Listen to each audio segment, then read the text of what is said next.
नमस्कार, आप देख रहे हैं पंजाब केसरी राजस्थान और आपके साथ हूं मैं सौरभ दुबे। आज हम बात करने वाले हैं देश भर में लागू किए गए नए जीएसटी सुधारों की, जिसमें सरकार ने टैक्स स्ट्रक्चर को काफ़ी सरल करते हुए सिर्फ दो मुख्य स्लैब 5% और 18% कर दिया है। वहीं लग्जरी और सिंह प्रोडक्ट्स पर 40% का विशेष टैक्स लगाया गया है। इस बड़े बदलाव से आम उपभोक्ता से लेकर व्यापारी तक सभी पर असर पड़ने वाला है। ऐसे में सवाल है कि क्या रोज़मर्रा के सामान सस्ते होंगे, क्या इलेक्ट्रॉनिक्स, ज्वेलरी और अन्य कारोबार पर इसका सीधा असर पड़ेगा, और आखिर व्यापारी इस बदलाव को किस तरीके से देखेंगे। इस मुद्दे पर तफसील से बात करने के लिए आज हमारे साथ जुड़ रहे हैं सुभाष गोयल जी, सुरेश सैनी जी और मनीष गुलाटी जी। जल्द ही हमारे साथ सुभाष जी भी जुड़ जाएंगे, लेकिन सबसे बड़ा सवाल यह है कि सुभाष जी, सबसे पहला शुरुआत मैं आपसे करना चाहता हूँ। ये जो खबर टैक्स से जुड़ी आ रही है, इसको लेकर आपकी क्या प्रतिक्रिया है? क्योंकि लंबा अनुभव आप व्यापार में रखते हैं, तो समझना चाह रहा हूँ कि आपकी पहली प्राथमिकता प्रतिक्रिया क्या है जी।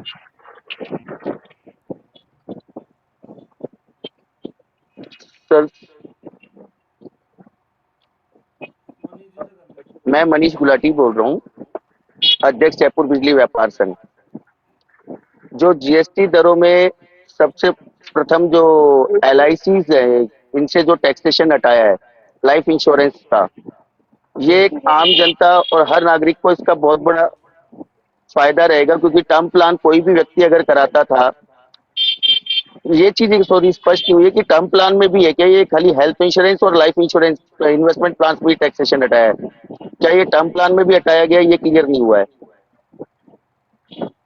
जी, तो आपको क्या लगता है कि क्योंकि लगातार टैक्स स्लैब की अगर बात किया जाए तो व्यापारी वर्ग काफ़ी ज़्यादा एक तरीके से चिंतित भी है, और कहीं ना कहीं एक सरल सवाल भी है कि ज़्यादा फर्क पड़ेगा या शायद संभवतः नहीं पड़ेगा। तो आपको क्या लगता है कि सीधा मार्केट पे इसका क्या कुछ प्रभाव देखने को मिल सकता है, और ग्राहकों के लिए क्या कुछ अनुभव देखने को मिल सकता है जी। सर, कारोबार में बहुत अच्छा फायदा मिलने वाला है, टैक्सेशन का जो ये कम हुआ है उसका रीजन है, आज जिस मार्केट में मैं बैठा हूँ उसमें इलेक्ट्रिक के साथ ही जूते, चप्पल और आपके रेडीमेड्स के काफी व्यवसायी हैं। तो उन व्यवसायियों को इसका बहुत फायदा ग्राहक को दे पाएंगे। उसका कारण है टैक्सेशन जो ये 5% को किया गया है और खत्म भी किया गया कई आइटमों में 1,000 से नीचे, तो उसका फायदा काफी मिलेगा और कंज्यूमर को इसका नो डाउट बहुत बेनिफिट मिलने वाला है। ठीक है, सुभाष जी हमारे साथ मौजूद है, वो भी व्यापारी है, लंबा अनुभव रखते हैं व्यापार में, मार्केट के अच्छे जानकार हैं। सुभाष जी, अगर आपको मेरी आवाज़ पहुंच पा रही है तो मैं बताना चाहता हूं कि लगातार सरकार का ये जो बड़ा फैसला टैक्स को लेकर आया है, इस पर आपकी क्या कुछ प्रतिक्रिया है? किस दृष्टि से देख रहे हैं आप? कारोबार पे क्या प्रभाव पड़ेगा, और आम जन पे जो ग्राहक है उन पर कैसा असर देखने को मिल सकता है? जी सुभाष जी। नमस्कार। ये इससे बहुत बड़ा मैं माननीय प्रधानमंत्री जी को धन्यवाद देना चाहता हूँ। हमारे व्यापारियों की हमेशा डिमांड रहती है कि टैक्स कम होना चाहिए, लेकिन मैं सरकार से बात कर और एक बहुत बड़ा इनिशिएटिव लिया है। ये अपने देश आगे आत्मनिर्भर काम किया है। इससे हमारे को बहुत बड़ा मिलेगा। आपने कहा कल ही हमने जे अंदर बहुत बड़ा इनिशिएटिव लिया है, जो लोकल फॉर वोकल का जो थीम दे करके हवा मेल के ऊपर हमने स्वदेशी उत्पाद को ही हमारे व्यापारी बेचेंगे। आज के 10 लाख व्यापारियों ने संकल्प लिया है कि हमारे प्रतिष्ठान पे हम स्वदेशी ही बेचेंगे, क्योंकि हमारा उत्पादन बढ़ेगा, हमारा पैसा हमारे पास और निश्चित इसका लाभ मिलेगा। ये क्यों मिलेगा? क्योंकि अगर जिस पे टैक्स कम होगा तो आज हमारी क्रय शक्ति बढ़ेगी, ग्राहक भी उस माल को इजीली खरीद पाएगा। उसको आप देखेंगे 28% वाले को, कई आइटम को 0%, प्लीज 400 से अधिक आइटमों पे टैक्स बहुत कम में 28 से नीचे, 18 से नीचे लेकर के 5 पे लेके आए। ये अपने आप में बहुत बड़ी एक उपलब्धि के साथ में है। इससे आत्मनिर्भरता बढ़ेगी, देश में शक्ति बढ़ेगी और क्रय शक्ति बढ़ेगी और व्यापार बढ़ेगा। और निश्चित ही मैं आपको और बताना चाहता हूँ, इससे टैक्स में कमी नहीं आएगी, टैक्स भी बढ़ेगा, टैक्स में कमी नहीं आएगी। सुभाष जी, अगर गलत नहीं हूं मैं, तो इसका मतलब महंगाई से भी आम जनता को काफ़ी ज़्यादा राहत मिलेगी। साथ ही साथ जो उपभोक्ता हैं एक तरीके से, या फिर मान लीजिए जो व्यापारी है, उनको भी जो उनकी सेल्स सर्विसेज है उसमें काफ़ी ज़्यादा राहत की भी खबर मिलने को पड़ सकता है। क्या ये सही है?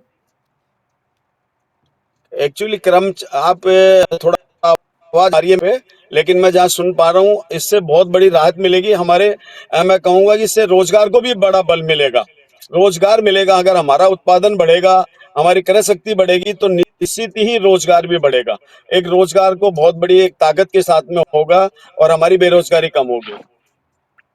ठीक है, मनीष जी के पास चलते हैं। मनीष जी, आपने सुना क्या कुछ सुभाष जी ने कहा। मैं इस कहानी का दूसरा पहलू समझना चाह रहा हूँ, क्योंकि रोजगार काफी ज्यादा महत्वपूर्ण मुद्दा है। तो आपको लगता है कि सीधा कोई फर्क देखने को मिलेगा जीएसटी स्लैब के घटते या बढ़ने से रोजगार पर? सर,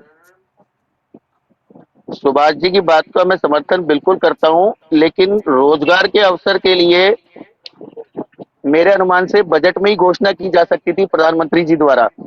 लेकिन अगर इस समय जैसे नवरात्र और दिवाली के उपलक्ष्य में जो टैक्सेशन में इतनी राहत देकर के उन्होंने हर वर्ग को जो दी है चीज कि 28% के स्लैब को खत्म कर देना।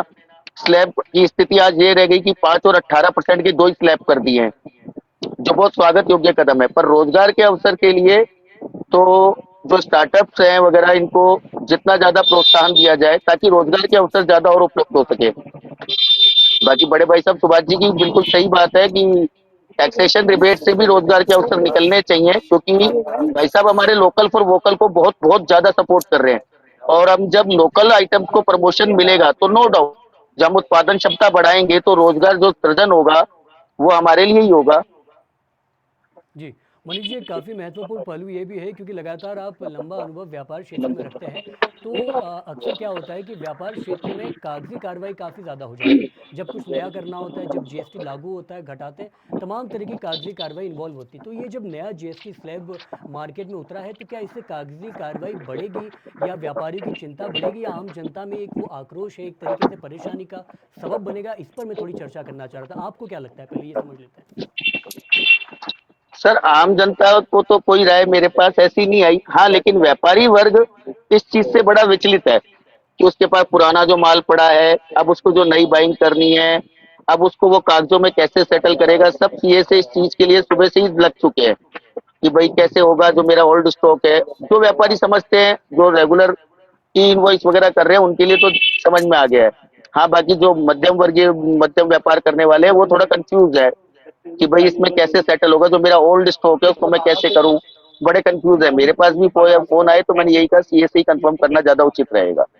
तो आप किस ये तरीके की थोड़ी तैयारी कागजी कर रहे हैं? समस्या आनी है। आप किस तरीके की तैयारी कर अब रहे हैं? कागजी समझ तो सर फेस करनी पड़ेगी। बाकी एज ए कंज्यूमर, मैं जो आप आम जनता इससे संबंधित कह रहे हैं, आम जनता को तो बहुत राहत मिलेगी सर। आज 28% के स्लैब को 18 कर दिया गया। 10% का जो मध्यम आय वर्ग वाले लोग 10 लाख तक की कार लेने का सपना देख रहे थे, उनके लिए तो 1 लाख रुपए कार पे कम ही पड़ेंगे। ठीक है। सुभाष जी, आपको मेरी आवाज़ आ रही है अगर? तो मैं ये पूछना चाह रहा हूँ कि आपको क्या लगता है, बिलिंग सिस्टम और ये जो कागजी काम होता है, वो मुश्किलात पैदा करेगा या फिर आसान हो जाएगी चीज़ें?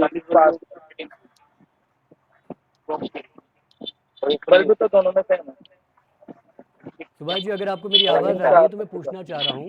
आवाज आपकी कम आ रही है, मुझे आवाज कम आ रही है, जी, प्लीज। माफ़ कीजिएगा, किसी तकनीकी कारण की वजह से संभवतः मेरी आवाज़ कम आ रही होगी। लेकिन मेरा सवाल सिर्फ इतना है कि आपको क्या लगता है कि ये जो टैक्स स्लैब नए आए हैं, इससे कागजी काम हो गया, बिलिंग सिस्टम होगा, वो और मजबूत होगा, मुश्किलात पैदा करेगा, या फिर आसान होगा? टैक्स में कोई, आप बताइए मुझे, प्रक्रिया वो की वही रहेगी। प्रक्रिया में कोई परिवर्तन नहीं किया गया। अगर जैसे पहले 18% लेते थे वो 5 लेंगे, और अगर जो मान लो 28 है उसको 0 किया, उससे क्या फर्क पड़ने वाला है? कागजी कार्रवाई में कोई फर्क नहीं पड़ने वाला, वो सेम रहेगी। अगर किसी को मान लो पहले ज्यादा परचेज किया, उसको कम है तो इनपुट मिलेगा उसको, उसकी टैक्स की रिबेट एडजस्ट होगी उसकी। ये नहीं होगा उसको नुकसान होगा, किसी भी प्रकार का नुकसान नहीं होगा। बिल्कुल उसको पूरा जो उन्होंने जो चुकाया उसको पूरा वसूल होने का उसको अधिकार होगा। ठीक है, लेकिन एक और बहुत महत्वपूर्ण पहलू ये भी है कि सरकार ने लग्जरी और सिंह प्रोडक्ट्स पर 40% का ये टैक्स बढ़ाया है या लगाया है। इस पर आपकी क्या राय है, ये समझ लेते हैं। एक थोड़ा सा टैक्स तो देखो नेचुरली एडजस्ट करना पड़ेगा। जो कि लग्जरी आइटम हम दे ही वो ही चाह रहे हैं। हमारा स्वदेशी आप कहेंगे, हम लोग 56 भोग के है आज हिंदुस्तान में। भगवान के 56 भोग लगता है और हम लोग 56 भोग खाते हैं। आज ये नई नई चीजें आप देखेंगे, पिज्जा, क्या बर्गर, ये क्या क्या चीजें आ गई जिनका कोई औचित्य नहीं है। एक रोटी हमारे यहाँ घर में 25 से 50 रुपए, 30 रुपए, 20 रुपए में बनती है, और वो पिज्जा 500 700 रुपए देते हैं जिसमें नुकसान होता है। तो ये ऐसी चीजों पे लगाए, कोई दिक्कत नहीं है, बिल्कुल व्यर्थ है। तो कहीं कोई तकलीफ का विषय नहीं है। अगर लग्जरियस लाइफ जीनी है तो पैसा भी देना पड़ेगा अपन को, कहाँ तकलीफ का विषय है। बिल्कुल स्वाभाविक सी बात है और काफी सटीक बात आपने कही भी है। लेकिन इसी के साथ मनीष जी, मैं थोड़ा सा इस चर्चा के अंतिम वक्त में बढ़ना चाहता हूं। मैं समझना चाहता हूं कि जीएसटी जो लागू किया गया है उसकी सहमत आप पूर्णतः दिख भी रहे हैं, लेकिन और क्या कुछ किया जा सकता था इसकी बेहतरी के लिए, व्यापारियों की बेहतरी के लिए, या फिर कह लीजिए कि उपभोक्ताओं की बेहतरी के लिए क्या कुछ नया आयाम किया जा सकता है, ये समझ लेते हैं जी। मैं बताना सर चाहूंगा आपको, जी सुभाष जी कुछ बताइए बोलना सुभाष चाह जी रहे भाई हैं? सब। मैं बताना चाहूंगा, अभी प्रधानमंत्री जी को धन्यवाद देना चाहूंगा। इन्होंने 2 साल से राष्ट्रीय व्यापारी कल्याण बोर्ड का गठन किया। पहले हमारे सामने बहुत बड़ी समस्याएं, चुनौतियां थी कि हम कोई भी समस्या का लेटर कहाँ देवें। अगर कहीं अधिकारी को देते थे उसका कोई अता पता नहीं रहता था।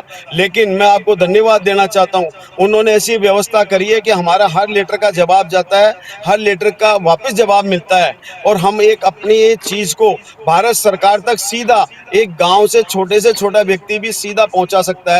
ये व्यवस्था सरकार ने करी है, जो पहली बार हुई है आज तक में। तो अब इससे बहुत बड़ा बेनिफिट मिलने लग गया हमको, क्योंकि कोई भी चीज हमारी समस्या सुझाव रखने में अगर हम इजी होगा, सीधा रखेंगे, तो सरकार भी समझेगी और उसका सरलीकरण भी करेगी। ये अपने आप में बहुत बड़ा इनिशिएटिव सरकार ने लेकर के किया। आप देखेंगे उसके बनने के बाद में, मैं राष्ट्रीय व्यापारी कल्याण बोर्ड का सदस्य भी हूँ, व्यापारी भी हूँ, व्यापारियों की चिंता भी करता हूँ। मैं आपको बताना चाहता हूँ, हर मंडे को 3 से 4 बजे तक 9 डिपार्टमेंटों का सीधा आप कोई भी अपनी बात रख सकते हैं, अपना सुझाव दे सकते हैं, अपनी सीधी शिकायत कर सकते हैं। 9 जॉइंट सेक्रेटरी उसको देखते हैं, भारत सरकार के पास सीधा आपका प्रश्न जाता है। आप अपनी बात को मौखिक भी बता सकते हैं, लिखित में भी दे सकते हैं। तो इतनी बढ़िया व्यवस्था करी है, और मैं धन्यवाद देना चाहता हूँ राष्ट्रीय व्यापारी कल्याण बोर्ड हमारे सुनील सिंह जी को, जिन्होंने पूरी ताकत के साथ में एक में, आप देखेंगे कि पिछली बार 350 से ज्यादा सभाएं पूरे भारत में करके व्यापारियों की समस्याओं को सरकार तक पहुंचाया, और सरकार ने उन बातों को संज्ञान लेकर के और इतना बड़ा जो आज डिसीजन लिया है, मैं उसको स्वागत योग्य बताता हूं। दीपावली पहले हमको इतनी बड़ी सौगात मिलना, मैं कहता हूं कि इस दीपावली से बड़ी सौगात मिली है लोगों को, हमारा व्यापार भी बढ़ेगा, जनता को भी राहत मिलेगी। तो सरकार का बहुत बड़ा है कि कैसे देश विकसित हो, कैसे हमारा जनता खुश रहे, और व्यापारियों को कैसे राहत मिले। ये इतना बड़ा इनिशिएटिव दिया है। बिल्कुल स्वाभाविक सी बात है कि सरकार अपने इस कदम से लगातार प्रयास कर रही है कि व्यापारियों को सशक्त किया जाए और साथ ही साथ उपभोक्ताओं को मजबूत किया जाए, ताकि उनकी जो खरीदारी क्षमता है उसमें इजाफा किया जाए। मनीष जी, एक बार फिर आपके पास आते हैं। लगातार मैंने जो सवाल पूछा था उसकी प्रतिक्रिया आपसे समझ लेते हैं, फिर इस पूरी चर्चा की समाप्ति करेंगे। जी मनीष जी। सर, व्यापारी वर्ग तो इससे बहुत बहुत राहत समझ रहा है, क्योंकि उसको सबसे ज्यादा लाभ इसका ये मिलने वाला है कि व्यापार में वृद्धि होगी। उसका कारण है, कितने ऐसे आइटम है जो खुदरा हमारे जो व्यापारी हैं, जो ब्रांडेड से कंपैरेटिवली 1000 रुपए 1500 की रेंज के जूते कपड़े ये सब बेचते हैं, उनके जो टैक्सेशन से रिबेट है, तो आज उनमें व्यापार की बहुत वृद्धि होने की आशा है। साथ ही उसकी गुणवत्ता बढ़ाई जा सकती है। जो टैक्स रिबेट मिला है उसकी जगह पे आज मैन्युफैक्चरर्स को ये हम कहा जा रहा है हमारे द्वारा, जो टैक्स में रिडक्शन हुआ है उस एवज में गुणवत्ता को और बढ़ाया जाए, ताकि जो अदर जो बाहर की कंपनीज हैं, लोकल फॉर वोकल को प्रमोट करने के लिए, आज अदर ब्रांड का शूज अगर कोई व्यक्ति वहां देख रहा है शोरूम पे, तो उस ब्रांड की क्वालिटी को हम जो टैक्स में रिडक्शन मिला है उस क्वालिटी का मेंटेन करके उस रेंज में दे पाए, ताकि हमारे रोजगार भी बढ़े और व्यापार में बहुत वृद्धि हो। तो वो टैक्स को हम चाह रहे हैं कि क्वालिटी और इंक्रीज करें, ताकि सेल हमारी ज्यादा और बढ़े। जी बिल्कुल, बहुत बहुत शुक्रिया सुभाष जी और मनीष जी। काफ़ी महत्वपूर्ण जानकारी, काफ़ी सटीक जवाब के साथ आपने हमारे दर्शकों को, हमारी जनता को दिया है। समझना ज़रूरी था, क्योंकि दो जो ये टैक्स स्लैब सरकार के द्वारा पेश किए गए हैं, इसकी जो गहराई है उसको अगर आप समझे जाए तो काफ़ी सारी तकनीकी चीज़ें हैं जिसको अभी आम दर्शकों तक नहीं पहुँच पाई, और हमने कोशिश किया कि व्यापारियों के जरिए, उनके अनुभव के जरिए आप तक ये साझा किया जाए कि उन पहलुओं पर चर्चा हो जिसको समझना अभी काफ़ी ज़्यादा दर्शकों के लिए मुश्किल हो रहा है। बाकी पंजाब केसरी न सिर्फ इस खबर को बल्कि प्रदेश भर की तमाम छोटी बड़ी खबरें आप तक यही पहुंचा रहा है। आपको करना यह है कि पंजाब केसरी राजस्थान देखते रहना। इस पूरी वीडियो पे, इस पूरी चर्चा पे जो आपकी प्रतिक्रिया है उसको कमेंट बॉक्स के जरिए साझा करना, और कमेंट को लाइक और शेयर करना बिल्कुल ना करें। बाकी पंजाब केसरी राजस्थान न सिर्फ इस खबर को एक बार फिर कहूंगा बल्कि प्रदेश भर की तमाम छोटी बड़ी खबरें आप तक यही पेश करेगा। देखते रहिए पंजाब केसरी राजस्थान। एक बार फिर से नमस्कार।